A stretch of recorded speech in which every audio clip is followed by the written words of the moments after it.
Buckling under intense public pressure, Bangladesh Premier Sheikh Hasina resigned as Prime Minister of the country on Monday.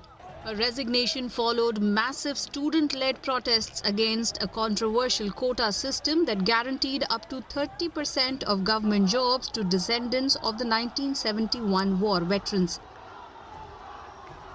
This is a disconcerting development.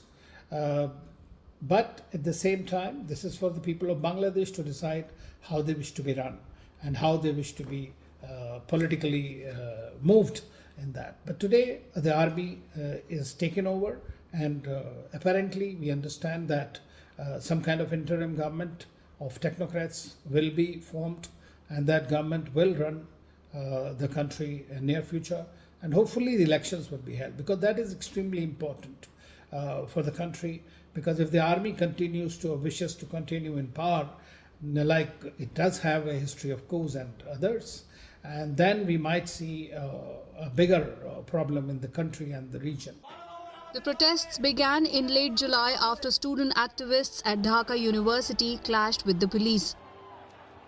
The anti-government protests quickly escalated into a nationwide movement. Protesters demanded the scrapping of the law, which they claimed was discriminatory, and called for the introduction of a merit-based system in government recruitments.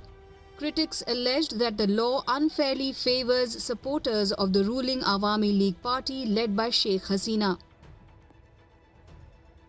The system which he made in taking the people into government service and also students into various universities, the percentage for selection was too high, which was not acceptable to not only to the students, but also to the people as a whole.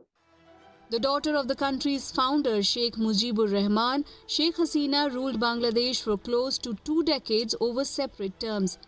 She responded to the protests with violent force, resulting in over 300 deaths across the country, including 99 on Sunday alone. Well, it's very worrying. First of all, as you know, some 300 lives have been lost since the 1st of July when the trouble started. And that's already been a matter of grave concern to all of us, because Bangladesh is our neighboring country. The people there are our own brothers and sisters, or cousins at the very least. And what happens there affects our neighborhood as well in a very intimate way. Bangladesh is a country surrounded on 3 sides by India. Don't forget that. So that's an extremely important concern.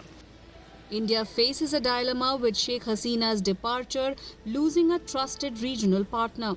This comes at a sensitive time as India is already dealing with tensions on the Pakistan border, a standoff with China in Ladakh, and volatility on the Myanmar border. With her resignation, it remains to be seen which direction the country's politics will take.